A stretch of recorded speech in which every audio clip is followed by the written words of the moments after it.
Well, the sky is beautiful here. The sky is beautiful. It really looks nice. Wow. I mean, it's after the rain, so the clouds are still a little bit of dark, but kind of pretty, you know. And I'm colorblind, so I can't really see the colors you're seeing, but I think it's grayish and bluish. I do see the blue. And wow. Tomorrow morning I'm headed towards St. Louis, Missouri, to see my great pal Larned Justin. Larned and I are headed off to the Space Convention in Columbus, Ohio. So that's going to be awesome, because I'm going to see a lot of you people, a lot of you comic book people that are watching this. The Loathly Daddy is headed your way. Yes, indeed. You know, many of you know me as the Loathly Daddy because I started on YouTube in 2006 as the Loathly Daddy. Also, I had another channel, the Classic Comics Man channel. And before that, you just knew me as Steve Keeter. And some of you guys would call me Skeet or Skeeter and that, you know, kind of stuff, because Steve S. Keeter, so that's Skeeter, right? Yeah, I know. Skeet was okay. I didn't mind that because that sounded kind of coolish. I even published something. I published a review and news small press zine called Skeet's Fan Forum. There was even a graphic novel published by Sam Gafford. God rest his soul. He was a great guy, as was his brother Carl Gafford, and both of these guys influenced me a lot. How you doing? And so I'm out for a walk, so occasionally I'll come across other folks. But anyway, what was I going to say about that? Skeet's Fan Forum and Review. It ran for like 11 issues. This is back in the early 90s, late 80s, early 90s. And I reviewed a lot of small press comics. Anyway, Sam Gafford thought it was a worthwhile enough endeavor for him to compile every single issue into one single graphic novel. And there's only like 30 copies ever published of that. I have one of them. I don't know if it's possible to print more copies of it. I mean, I could. Oh, it would be a lot of work just to rescan all those pages. I don't know what publishing house he went through. It was a POD publication, print on demand, so I don't know if it would be possible to print more of those. And I don't know if anybody would want to read them. It's been so long. How did we get there? How did we get there to Sam Gafford and Carl Gafford, other than the fact that I love both of these guys? How did we get there? Carl Gafford, of course, was the guy who started the United Fanzine organization, but it was the Blue Plaque Publications Co-op, the BPP, which he ran for a few years and had some of the greatest small press comics of the time as members, including Chuck Robinson's Comique, Gordon Matthews' Coffin Worm, Carl Gafford's own Minotaur, a lot of great stuff. And it collapsed in the early 70s. By around 1972, the group collapsed. But by that time, I had met Chuck Robinson, who was the editor of Comique, and struck up a friendship with him. He was a teacher at the high school where I was a student, and he heard that there was this other guy who was interested in comics, and in his other people told him about there was this guy. His name is Steve, and he draws comics just like the real ones, So mine weren't real ones, they were just like the real ones, but obviously they weren't the real ones. But Chuck, eventually we did meet. Seems like we met in the hallway in between classes. Hi, you're Chuck. I'm Steve, and yeah, I draw comics. And he said, "Let me see what you got, what you done." And I gave him some samples of stuff I'd drawn, which were very crude. They were very crude. They were very rough. I wasn't that good. But what I did do, I did from a love of comics and love for the medium, and I tried to do the best I could. Here I am, close up. Now I'm further out. And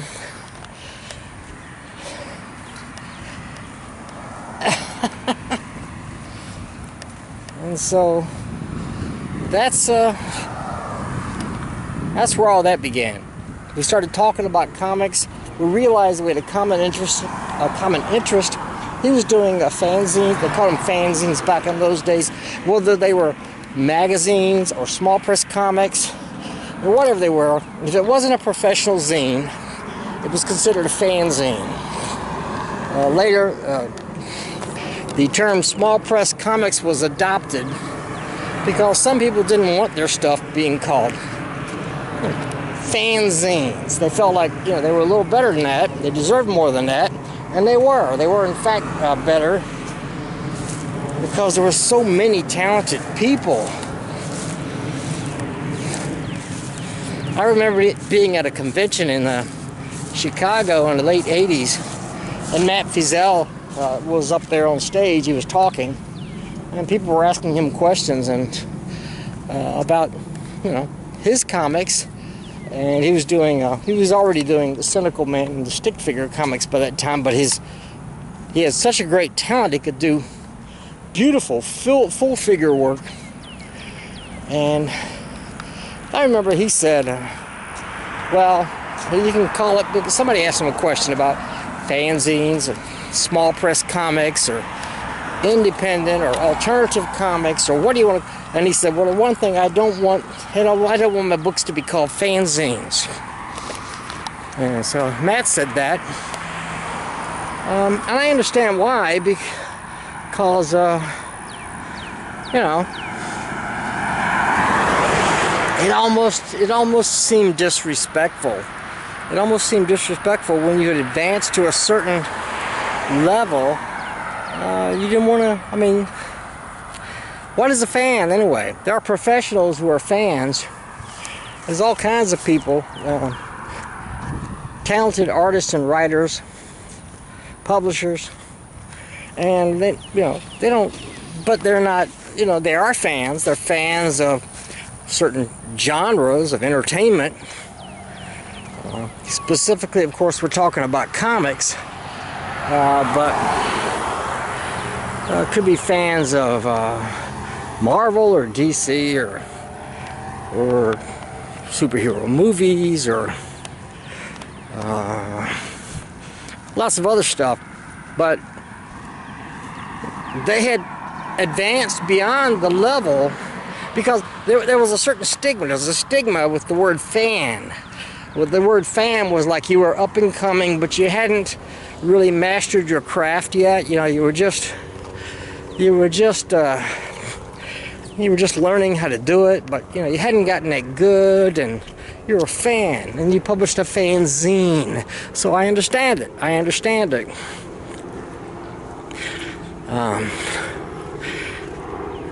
But when we decided to change the name of the Blue Plaque Publications group, based on the little blue plaque signal, which was actually a purple signal, because in those days we didn't use offset, we used ditto, a printing method with a purple offset master that rendered your drawings in a living purple.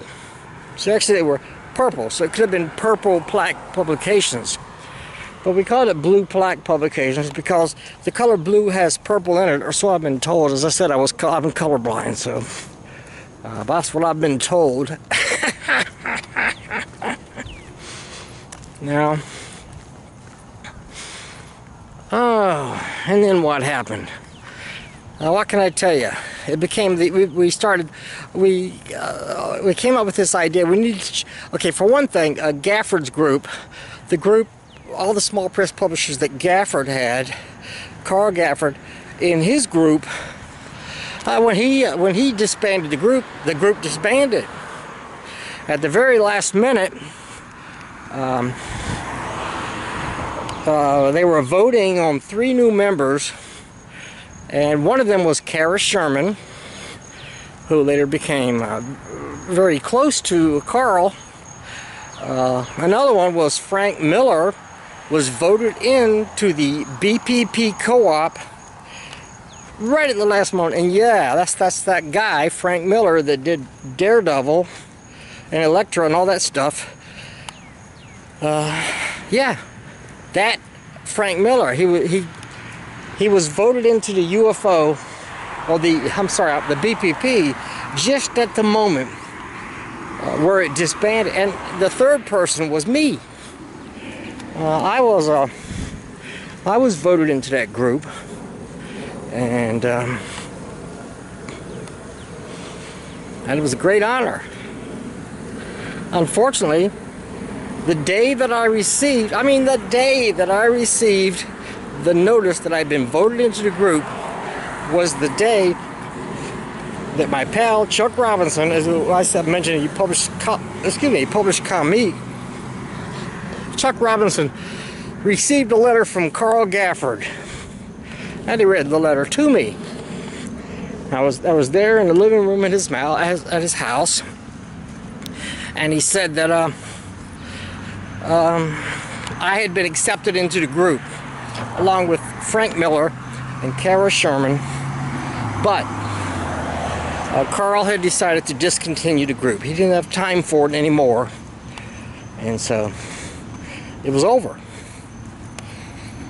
And I was a little bummed about that. A lot of great zines were published under that banner, the Blue Plaque Publications, the BPP banner.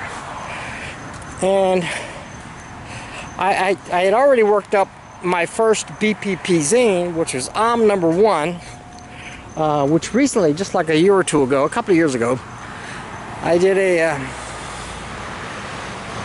POD, a reprint, and it's still available for me. It's like $7 if you want to contact me. An exact reprint of that issue of #1, and this had the BPP symbol on it, and it was the last BPP publication. It was the final publication of that group. To be a BPP zine, at that time you had to have both the BPP symbol on your cover, and you had to have a checklist in there based on the Marvel Comics checklist that they had in those zines in those days, of all the available co-op zines. So, being this was the last, I just received notice that the BPP was no longer in existence, I went ahead and published the zine with the BPP symbol.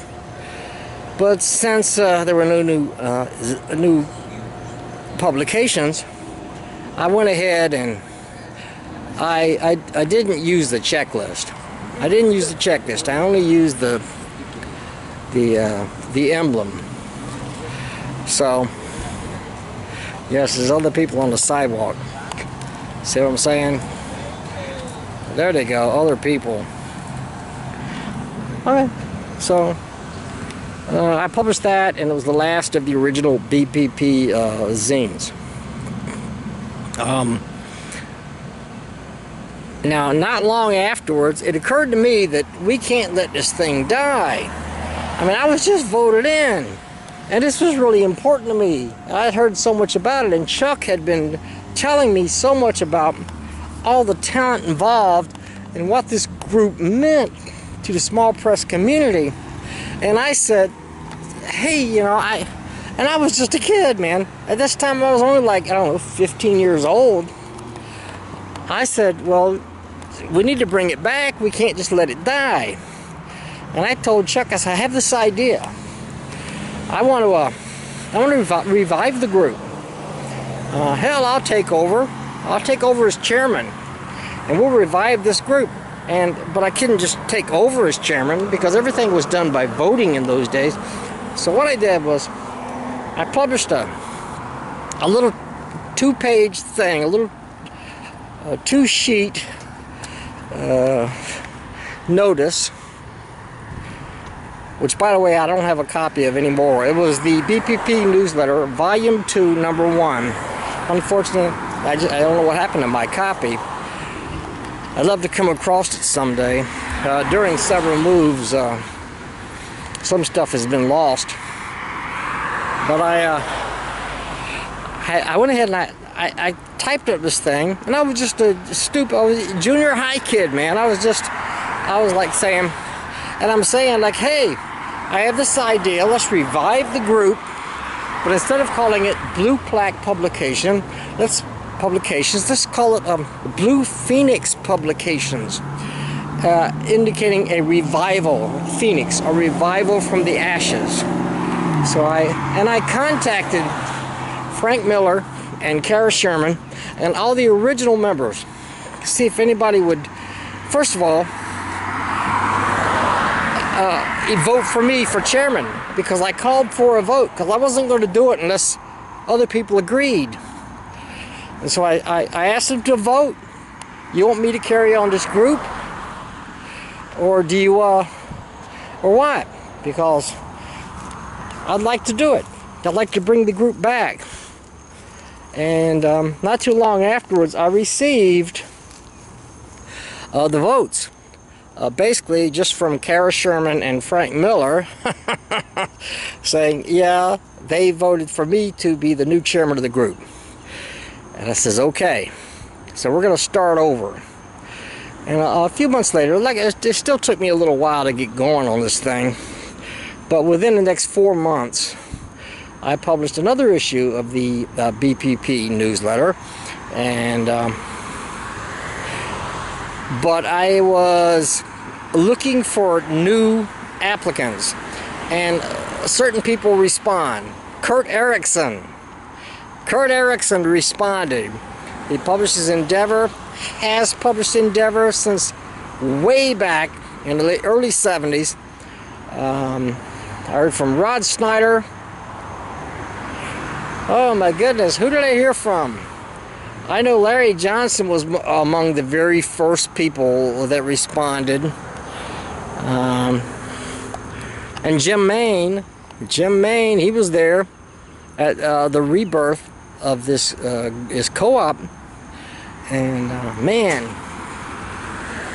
it all went on from there. So, by unanimous vote, I was elected chairman of the UFO, still called the BPP. Within a couple of months, we voted on a new name change. It was changed to the United Fan Organization, and then to the United Fanzine Organization, under which it continues to this day, some 50 years later. Do you believe it, people? Do you believe it? So that's what happened. And unbelievably, 5 decades later, I'm the chairman of the group again. I had been the chairman on multiple occasions. That was the first time. Kurt Erickson, my good pal Kurt Erickson, whom I hope to see at the space convention coming up. He says something already might go there. Kurt, I hope to see you. Wow. So that's the story. That's some of the story. The story has been, it was a very big story. It's an epic. After all these years, all we've been through, all that we've accomplished, the United Fanzine Organization, the UFO, continues to this day, and it's still a force to be reckoned with in the comic small press. I was actually going to go somewhere else with this video, but this is where it ended up. I mean, this is it. Father's Day is coming up, so I was going to have something to say about that, but somehow it ended up on the UFO. I do have something to say about Father's Day. My daughters Judy and Kathy, I love you. I appreciate you. You know your dad's not normal, and thanks for sticking with me all these years and being so wonderful. In the meantime, I have other pursuits. One of these other pursuits is, let me see here. Can I reverse this?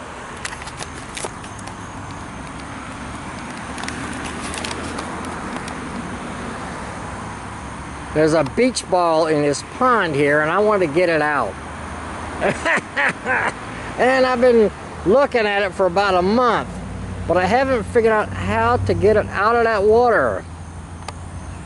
You know, it would take a really long branch, but these cliffs here are, you know, they're very, you know, you can't stand up straight on those. They're very slanted.